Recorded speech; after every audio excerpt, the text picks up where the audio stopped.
Hello guys, welcome to LNC Pro, a platform for law and commerce students. Follow us for lectures on law subjects, chartered accountant, company secretary, cost and management accounts and more. If you haven't subscribed to our channel, please subscribe it. If you like our videos, share it with your friends, comment your suggestions, and most importantly, feel free to suggest us topics on which you want us to upload a video. In this video, we will discuss joint tenancy and tenancy in common. I am Ratnesh Parikh. So let's start. First, let's see joint tenancy. This is a form of ownership and is mostly used by married couples.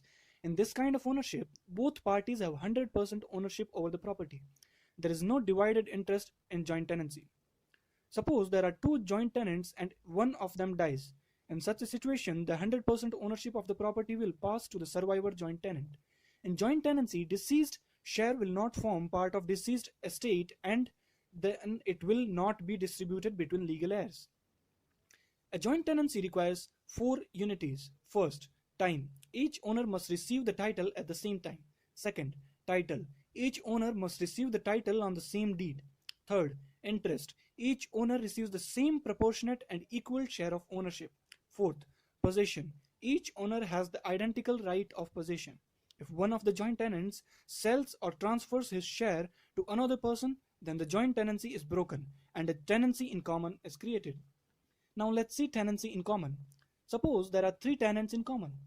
They can have shares in property either equally or in some other proportion.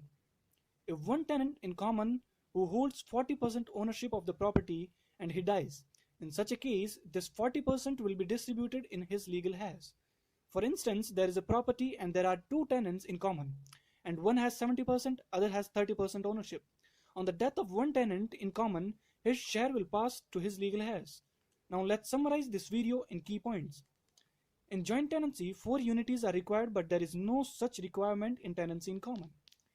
If one of the joint tenant dies, then the surviving joint tenant owns the whole of the property, but in case of tenancy in common, deceased interest in the property will pass according to his will. In case of joint tenancy, both the parties own 100% of the property, but in case of tenancy in common, ownership can be equal or maybe in some other proportion. In joint tenancy, deceased share will not be available for distribution to the beneficiaries of his will, but in tenancy in common, deceased share will pass according to his will or rules of intestacy. If you still haven't subscribed to our channel, please go and subscribe. And one most important announcement for all the CA final students.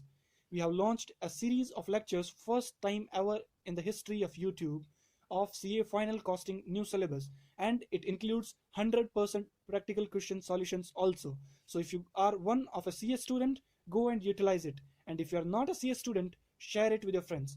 Thank you.